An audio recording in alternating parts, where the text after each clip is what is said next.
Assalamualaikum warahmatullahi wabarakatuh. Waalaikumsalam. Innal hamdalillah nahmaduhu wa nasta'inuhu wa nastaghfiruh wa na'udzu billahi min shururi anfusina wa min sayyiati a'malina. May yahdihillahu fala mudilla lahu wa may yudlil fala hadiya lahu. Asyhadu an la ilaha illallah wahdahu la syarika lahu wa asyhadu anna Muhammadan 'abduhu wa rasuluhu alladzi la nabiyya ba'dahu.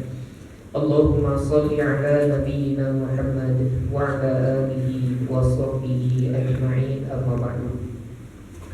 Alhamdulillah, pada kesempatan malam yang cerah ini kita kembali bisa duduk sejenak di masjid ini dalam rangka bertadarus Al-Quran. Kita membaca, memahami, mentadaburi, yang kemudian kita berusaha untuk mengamalkan petunjuknya.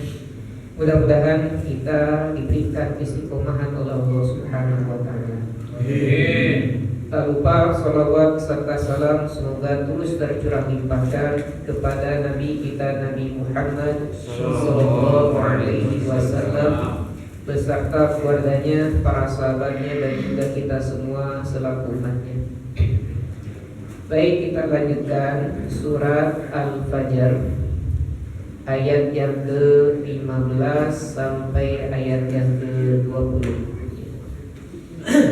Seperti biasa kita baca dulu ayat-ayatnya sebelum nanti kita membahas tafsirnya. Boleh ikuti, boleh disimak. A'udzu billahi minasy syaithanir rajim.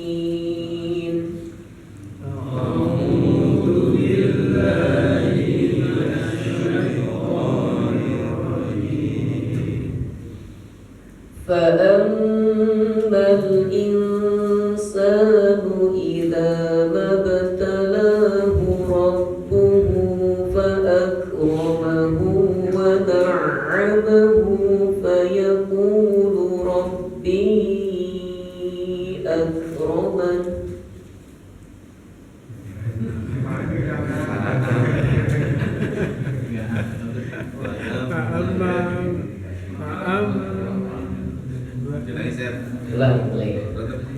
Surat Al-Fajr ayat yang ke-15. Tidak ada mushaf. Coba apa ya, Pak? Luar biasa, ini busuk ngaji jadi di bawah. Baik. Surat Al-Fajr ayat 15. A'udzu billahi minasy syaithanir rajim. A'udzu billahi minasy syaithanir rajim. Fa'ammal insanu idza mabtalahu rabbuhu fa'akramahu wa na'amahu fayaqulu rabbi akraman. Fa'ammal insanu idza mabtalahu rabbuhu fa'akramahu wa na'amahu fayaqulu rabbi akraman. Wa amma idza mabtalahu faqadara alayhi rizqahu fayaqulu rabbi ahanan. Wa amma idza mabtalahu faqadara alayhi rizqahu fayaqulu rabbi ahanan. Kalla bal la tukrimuna al-yatim. Kalla bal la tukrimuna al-yatim. Wa la tahadduna ala ta'amil miskin. Wa la tahadduna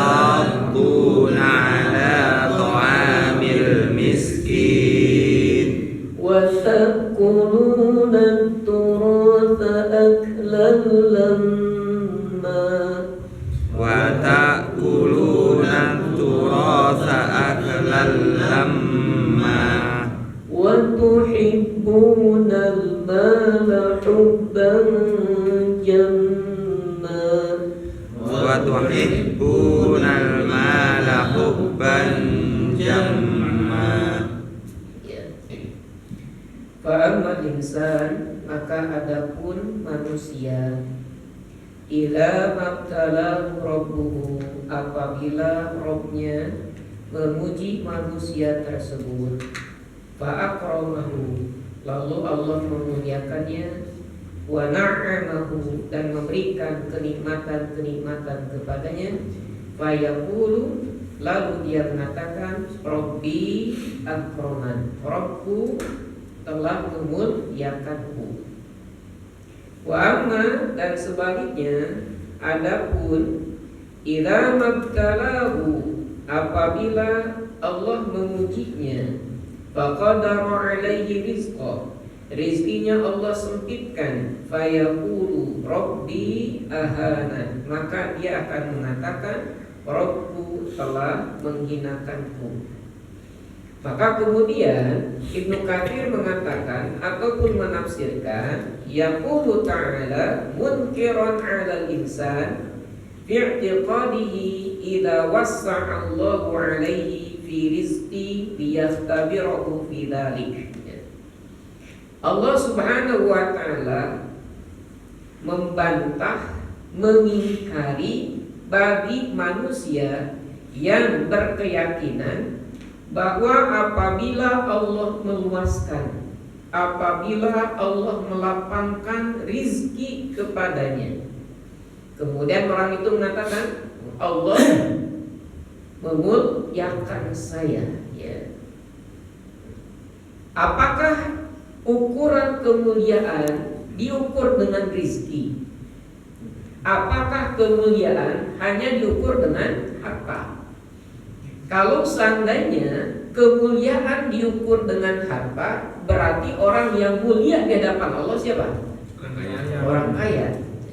Berarti sebaliknya, orang yang hina di hadapan Allah adalah orang miskin. Maka itu anggapan yang salah, keyakinan yang keliru.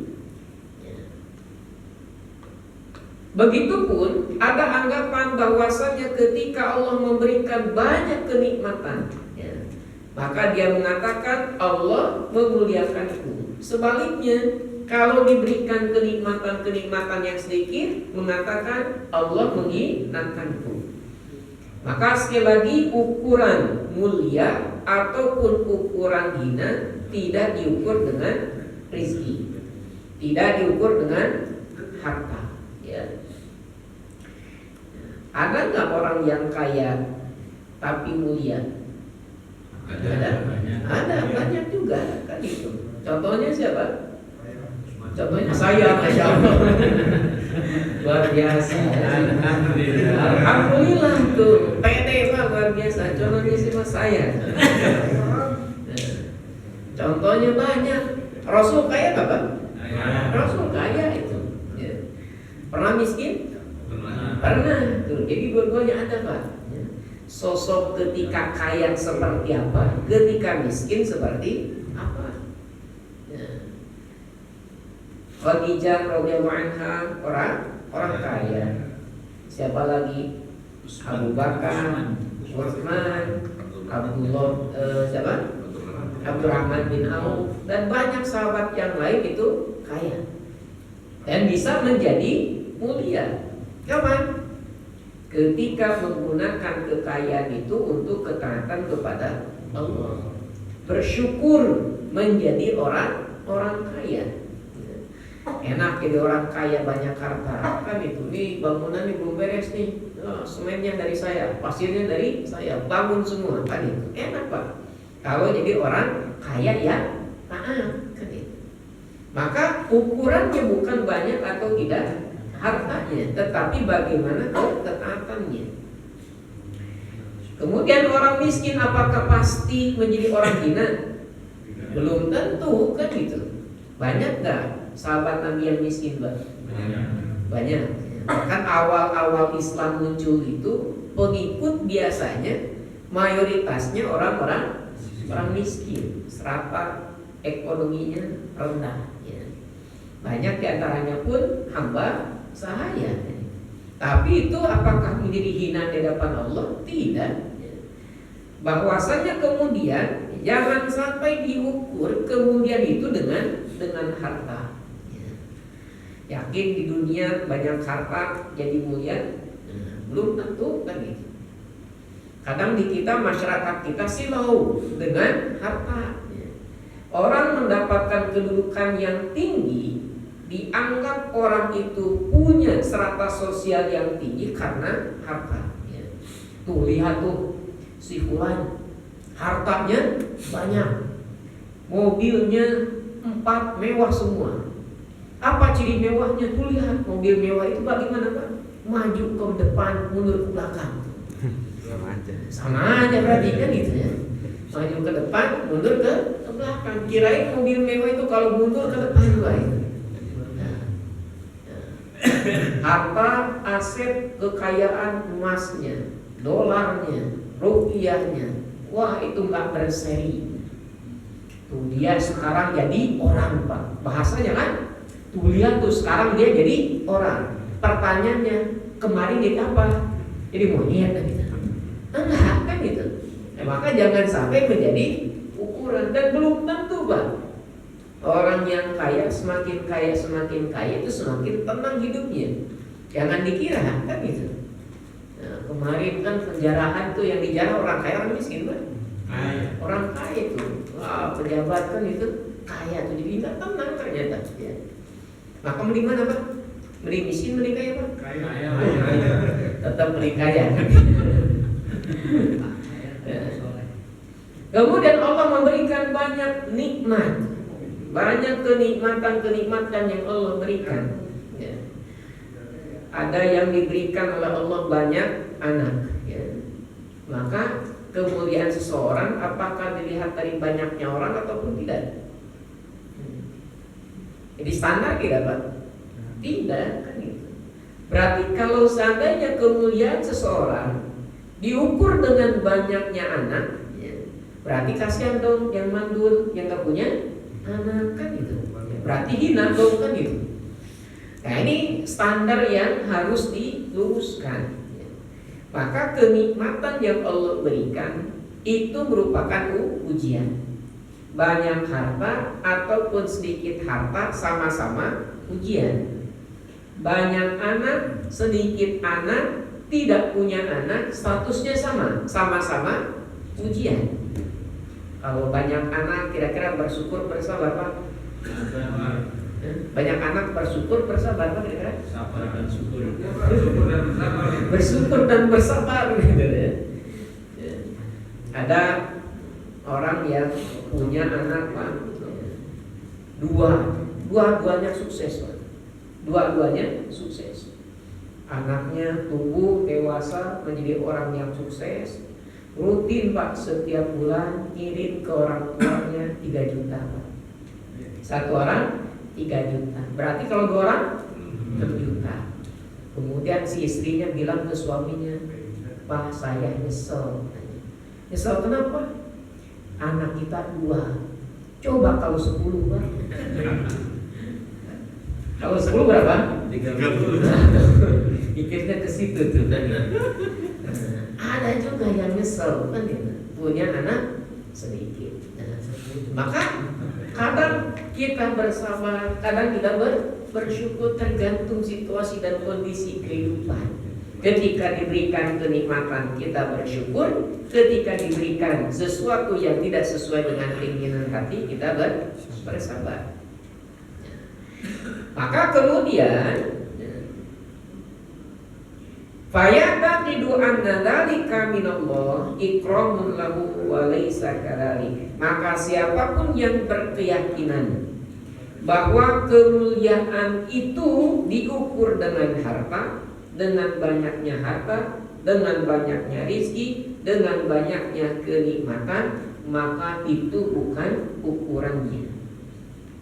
Bal huwa ibtila'un wa imtihanun. tetapi itu merupakan ujian dan juga cobaan. Cuma masalahnya ketika banyak harta Pak, ngerasa sedang diuji tidak? Ketika banyak harta merasa sedang diuji tidak? Kadang orang itu ngerasa tidak diuji. Kapan merasa diuji Pak? Nah, kalau nggak punya uang Pak, kalau lagi kerek, lagi bokeh, nggak punya uang, baru ya Allah ini ujian apa lagi kan gitu. Baru bilang ujian apa lagi. Tetapi ketika kaya pernah nggak bilang ya Allah ini ujian apa gitu? Jarang kan? Padahal statusnya sama, ujian, baik kaya ataupun miskin. Yang sedang diuji itu yang sehat atau yang sakit? Dua-duanya, baik yang sehat ataupun yang sakit. Tetapi pertanyaannya, kapan manusia merasa dirinya sedang diuji? Nah, kalau sedang sakit baru tuh terasa ujian. Ya Allah, ujian apa ini? Sakitnya kok sakit begini kan itu. Tapi pernahkah ketika sehat, ya Allah kenapa aku tuh sehat begini kan itu? Enggak kan itu. Nah, padahal sekali lagi statusnya sama. Itu adalah imtihan, ibtilahnya adalah ujian dan cobaan. Ingin jadi orang pintar, jadi orang bodoh Pak? Jadi orang pintar, jadi orang bodoh Pak? Semakin pintar kira-kira semakin takut atau semakin tenang? Semakin takut. Jadi berarti Bodoh. lebih pintar. Pintar gak terdengar ya. Lihat Pak, perhatikan. Ada anak-anak bocah Pak. Anak-anak bocah bocil main bola Pak di lapangan. Kalau saya dulu masjid itu sampingnya lapangan badminton, suka dipakai main bola Pak. Kalau haus gimana Pak? Betul Pak, minum air sumur, air keran Pak. Langsung diminum saja itu. Gak usah pulang ke rumah jauh Pak. Pakai keran masjid atau air sumur dari masjid. Kira-kira Pak, dokter ada berani nggak Pak? Dokter kira-kira berani nggak? Enggak. Takut apa tuh? Takut diare dan lain sebagainya. Kalau lihat bocil Pak luar biasa. Dan gak sakit lagi kan gitu. Kuat main bola lagi. Nah, cuma besoknya pura-pura sakit kan. Bukan sakit beneran, pura-pura sakit. Nah, kadang manusia seperti itu, ketika diberikan nikmat sehat, kadang tidak terasa itu sedang diuji. Kapan terasanya? Ketika sakit, baru ini ujian. Yang diuji itu yang sudah punya pasangan, yang masih jomblo. Dua-duanya sebenarnya. Yang sudah punya pasangan itu diuji, yang masih jomblo pun diuji. Kata orang yang masih jomblo enak kayaknya, sudah punya istri kan itu, sudah punya pasangan kan itu, masak dimasakin kan itu, nyuci dicuciin kan itu, jemur dijemurin, masak dimasakin, enak kayaknya kan itu. Itu lamunan jomblo kan itu, enak kayaknya. Orang yang sudah nikah Pak, ruwet sama istrinya di rumah, gimana Pak? Pengen nikah lagi. Oh, pengen nikah lagi. Pengen nikah lagi, luar biasa. Enak waktu jomblo kan gitu. Gimana terusnya? Begini nasib jadi bujangan kan gitu. Kemana-mana santai saja Pak. Gak punya uang santai saja. Itu ketika bujangan tuh. Orang yang banyak masalah rumah tangganya kayaknya enak bujangan lagi. Kata bujangan enak sudah rumah tangga. Padahal dua-duanya sama, adalah ujian kehidupan. Maka kemudian dalam ayat yang lain di surat Al-Mu'minun ayat 55 dan juga 56, Allah Subhanahu wa taala berfirman, ayat sabuna annama numidduhum bihi min malin wa banin. Apakah mereka mengira, apakah mereka menduga bahwasannya kami memberikan kepada mereka berupa harta, berupa anak keturunan, nusari'u lahum fil khairat, kami ingin segera memberikan kebaikan kepada mereka, bala yashurun, tidak, ya. Bahkan mereka tidak merasakan, ya. Itu merupakan ujian. Banyak harta, ya, banyak ujian, ya. Berarti pas semakin banyak harta, nanti di hari kiamat semakin banyak pertanyaannya, Pak. Hisabnya lama. Nah, hisabnya lama tuh. Maka rumusnya semakin banyak harta, semakin lama hisabnya. Pertanyaannya, Bapak pingin cepat, pingin lama? Cepat. Dihisab pingin cepat, tapi harta pingin banyak. Nah, ini masalah nanti. Jadi masalah kan gitu. Maka yang enak, maka kenapa orang miskin paling cepat masuk surganya? Kenapa? Hisabnya cepat kan itu. Punya mobil enggak, punya motor enggak, punya nyapa gitu. Kalau punya apa ya udah lah gitu. Lebih cepat tuh hisabnya. Tapi di kita mah tetap pinginnya gimana, Pak? Pingin harta banyak, hisabnya cepat nah itu. Hisabnya ringan kan gitu. Maka supaya ringan bagaimana? Ya harta itu digunakan di jalan Allah untuk ketaatan kepada Allah. Banyak anak kan gitu. Ini nikmat dari Allah, amanah dari Allah, harus ditunaikan amanatnya, dididik anaknya sebaik-baiknya, ya. Jangan sampai ada anak itu hanya dieksploitasi.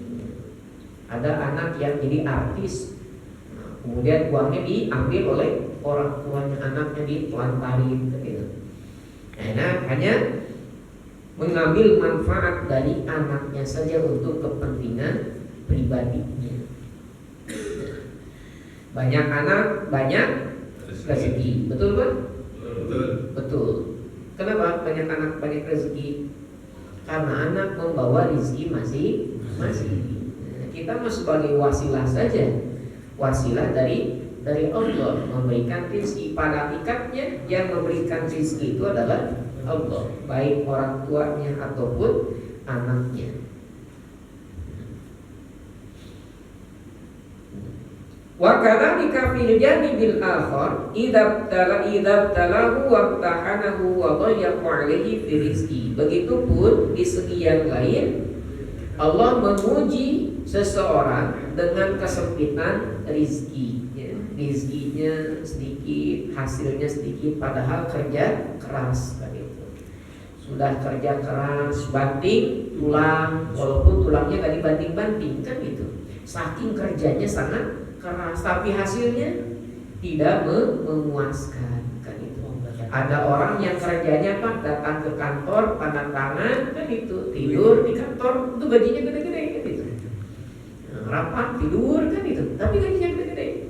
Ada orang yang berjuang di jalanan sampai 24 jam begitu kerja, tapi hasilnya kurang memuaskan. Sama itu merupakan ujian dari Allah Subhanahu wa taala, disempitkan rezekinya, ya. Itu ujian sejauh mana dia bersabar, ya. Jangan sampai aral kan. Maka Allah membantah, kalla, ya. Bukanlah demikian. Jangan menjadi ukuran kemuliaan ataupun kehinaan dengan banyaknya harta. Jangan menjadi ukuran kemuliaan dan kehinaan dengan banyaknya anak. Jangan menjadi ukuran kemuliaan dengan banyaknya nikmat Allah ataupun kurang nikmat Allah. Bala tukrimunal yatim. Bahkan kalian tidak memuliakan anak yatim. Maka tolak ukur yang pertama kemuliaan seseorang satu, apakah dia mampu memuliakan anak yatim atau tidak. Ketika mampu memuliakan anak yatim, maka dialah orang yang mulia. Sebaliknya, tidak mampu, tidak mau memuliakan anak yatim, maka dia adalah orang yang hina. Anak yatim itu luar biasa perjuangan hidupnya, ya. Siapa yang disebut anak yatim, Pak? Siapa anak yatim? Man faqada abuhu wa huwa shaghir. Orang yang kehilangan bapaknya ketika masih kecil sampai usia balik, nah itu dikatakan anak yatim. Maka bapak-bapak kalau ada santunan anak yatim jangan daftar, Pak. Walaupun bapaknya sudah nggak ada, bapak saya sudah nggak ada, daftar akhir nggak akan itu, karena sudah lewat batas usianya, batas umurnya. Ya. Anak yatim harus disayangi, ya. Harus diperhatikan. Ya. Maka kemudian Ibnu Katsir mengatakan fihi amrun bil ikrami lahu. Ini perintah dari Allah untuk memuliakan anak yatim. Ketika mampu memuliakan anak yatim, maka pada hakikatnya dia sedang memuliakan dirinya sendiri. Disebutkan dalam sebuah hadis dari Abu Hurairah, Nabi Shallallahu Alaihi Wasallam bersabda, khairu baitin fil muslimin, sebaik-baiknya rumah di kalangan kaum muslimin. Standarnya apa? Kata Nabi, baitun fihi yatim yuhsinu ilaihi. Di rumah tersebut ada anak yatim. Di rumah tersebut ada anak yatim dan dia berbuat ihsan, berbuat baik kepada anak yatim tersebut. Itulah rumah yang baik orang di kalangan kaum muslimin. Rumah yang terbaik itu, kata Nabi, yang dimana di rumah itu ada anak yatim, dia berbuat baik kepada anak yatim tersebut. Nah, apalagi kalau kita melihat, ya, saudara-saudara kita di Palestina hari ini banyak, Pak, anak-anak yatim, ya, kehilangan bapak, bahkan kehilangan ibu. Ya. Nah, ini luar biasa, ya, penderitaan orang-orang di Palestina. Banyak anak-anak yatim, kan itu. Nah, hanya diurus oleh ibunya. Ya. Ada pertanyaan, Ustaz, bagaimana kita ingin mengadopsi anak yatim, Pak, di Palestina, ibunya masih ada, gimana? Nikahin. Nah, ya. Nah, itu berat. Ya. Susah, Pak, susah persyaratannya. Persyaratannya luar biasa ketatnya. Sebaliknya, wa syarru baitin fil muslimin, dan seburuk-buruknya rumah di kalangan kaum muslimin, baitun fihi yatim yasaru ilaihi. Di sana ada anak yatim, tetapi anak yatim itu diperlakukan semena-mena, diperlakukan dengan perlakuan yang jelek. Bahkan ada beberapa oknum kan itu membuat panti asuhan, membuat panti asuhan di mana di situ banyak anak-anak yatim. Ternyata, ya, dia menyebarkan proposal bantuan kepada orang-orang kaya. Orang kaya kan tersentuh, wah ini untuk anak yatim. Apa yang terjadi? Dana uang yang masuk, ya, ke panti asuhan tersebut ternyata digunakan oleh ketua yayasannya. Anak yatimnya makan apa, Pak? Makan nasi, tahu atau tempe plus kerupuk saja. Ini sudah ada gambaran, kan kata Rasul, di rumah yang paling sejelek-jeleknya, berbuat aniaya kepada anak yatim. Hanya dimanfaatkan saja status yatimnya itu untuk mencari dana sebesar-besarnya untuk ketua yayasannya. Wah, mobilnya bagus, rumahnya bagus, anak yatimnya kasihan makannya, ya. Bahkan dibentak-bentak dan lain sebagainya. Ya, ini ada rumah yang jelek ketika di situ ada anak yatim tetapi diperlakukan tidak baik. Kemudian Nabi Shallallahu Alaihi Wasallam melanjutkan, ana wa kafirul yatim fil jannah. Saya dengan orang yang kafirul yatim, orang yang care, orang yang ikut memperhatikan kepada anak yatim, ya, nanti di surga bersama Nabi. Hakala, seperti ini. Dan juga jadi penunjuknya begitu dekatnya Nabi SAW dengan orang yang care kepada anak-anak yatim. Ya. Hadisnya riwayat Imam Bukhari, Imam Abu Daud. Ya. Bagaimana Rasulullah SAW memberikan rangsangan, memberikan motivasi untuk kita untuk senantiasa berbuat baik kepada anak-anak yatim. Bahkan Rasul pun itu anak yatim. Beliau lahir ke alam dunia, bapaknya sudah meninggal. Ya. Tak kunjung lama, nanti usia berapa? 6 tahun ditinggal oleh ibunya.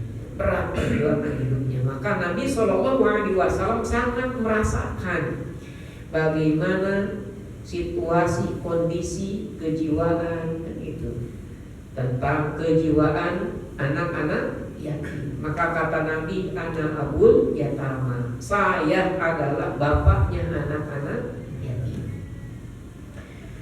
Nah, kemuliaan yang pertama kata Allah, coba mampukah kalian memuliakan anak-anak yatim? Zaman jahiliyah, anak-anak yatim, anak-anak yang ditinggalkan oleh orang tuanya, mereka tidak mendapatkan harta waris.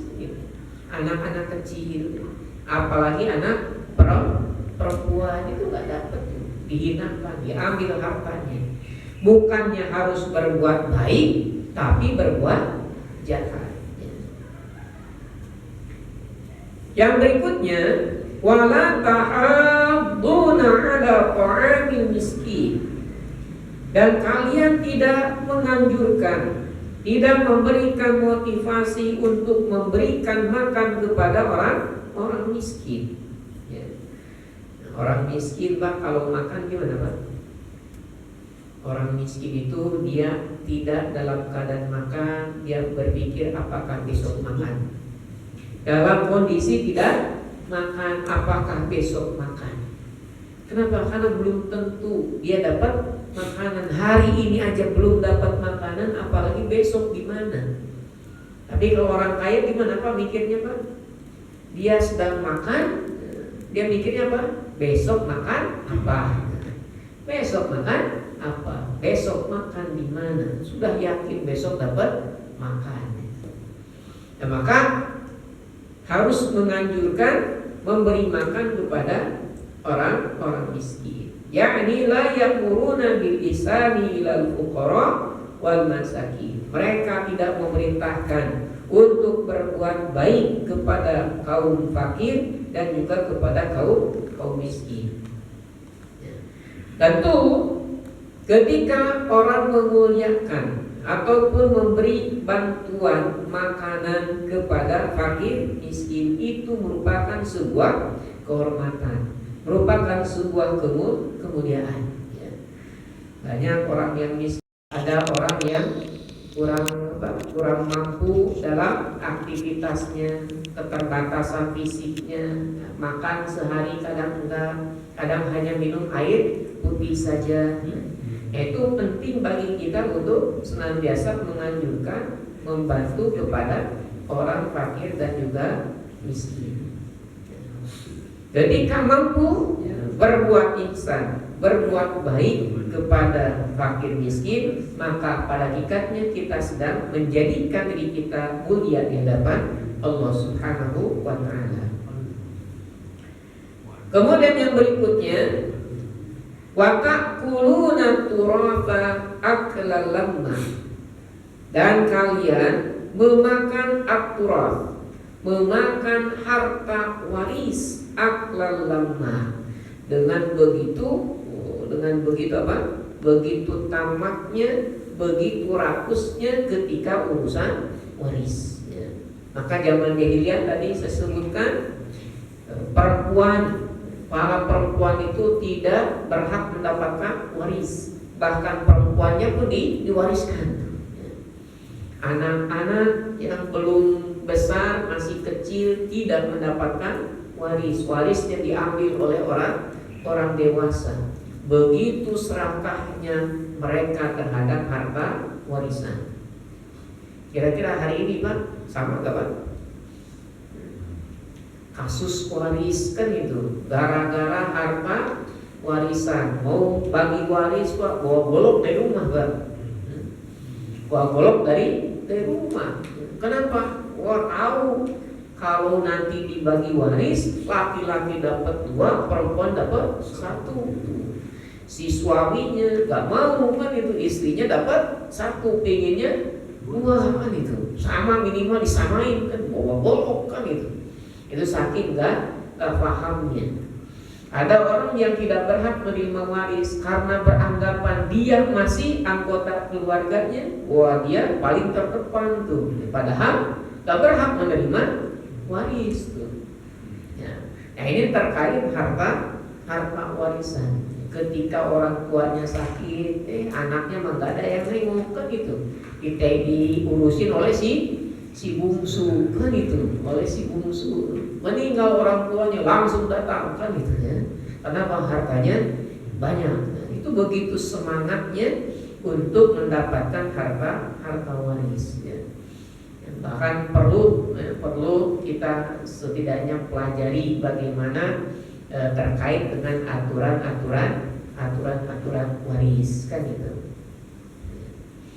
Ada juga kasus ya, ketika suami istri, istrinya meninggal ya, bapaknya mau nikah lagi, kata anaknya nggak boleh Pak, nggak boleh nikah lagi kecuali hartanya untuk kami semua. Tuh diancam orang tuanya ya. Ya banyak sekali ya kasus-kasus terkait dengan waris ini, dan warisan ini ya makanya termasuk hal yang sensitif ya, termasuk urusan sensitif.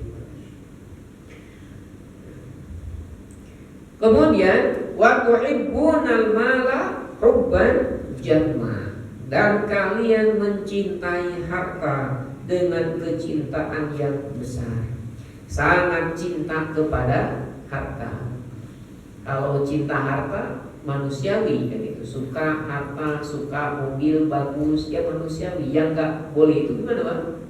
Jamma, berlebihan ya. Sesuatu yang berlebih-lebihan itu menjadi tidak baik. Kayak manis enak Pak, manis. Tapi kalau kemanisan enak kan itu, gurih. Tapi kalau kegurihan gak enak ya. Maka cinta harta itu harta ya tabiat manusia suka harta. Cuma yang gak boleh itu berlebihan ya. Saking berlebihannya bagaimana ya, maka dia tidak mementingkan lagi apakah harta ini halal ataupun haram. Yang penting banyak ya. Yang penting banyak, urusan halal haram belakangan. Yang penting untungnya gede gitu. Maka ini yang diingkari oleh Allah Subhanahu wa ta'ala. Maka pilih dan pilah harta itu ya. Mencintai harta ya sewajarnya ya. Jangan sampai ada ungkapan jadikan harta itu di tanganmu, jangan jadikan harta itu di hatimu. Kalau harta di tangan gampang untuk menyalurkannya kembali. Tetapi kalau di hati, wah itu berat itu. Sehingga ada keyakinan harta itu membuat dirinya kekal kan itu. Wailul likulli humazatin lumazah alladzi jama'a malahu wa'addada yahsabu anna malahu akhlada. Dia berkeyakinan bahwa hartanya itu bisa mengekalkannya. Dengan harta ya pokoknya gampang, apalagi hari ini UUD ujung-ujungnya duit, hakim bisa dibeli, hukum dibeli dan lain sebagainya. Nah ini menghalalkan segala cara dengan harta. Pokoknya dalam pikirannya duit kan itu yang bahaya. Maka harta yang dititipkan oleh Allah Subhanahu wa ta'ala kita gunakan di jalan Allah Subhanahu wa ta'ala dengan ziswab ya, ada zakat, ada infak, ada sedekah, ada wakaf. Nah itu bisa kita menggunakan dengan harta. Kita pun bisa hadir di sini memakai baju Yang lengkap itu pun dengan harta yang kita belanjakan, beli untuk menutupi aurat kita, untuk beribadah kepada Allah Subhanahu wa Ta'ala. Mudah-mudahan kita mampu menjadi hamba-hamba Allah yang mulia di hadapannya dengan mensyukuri segala macam kenikmatan-kenikmatan yang Allah berikan kepada kita, dan juga kita sabar jikalau ujian-ujian dari Allah tidak sesuai dengan keinginan dan juga kehendak hati kita. Kita tutup dengan doa kafaratul majlis. Subhanaka Allahumma wa bihamdika asyhadu an la ilaha illa anta astaghfiruka wa atubu ilaik. Wassalamualaikum warahmatullahi wabarakatuh. Waalaikumsalam.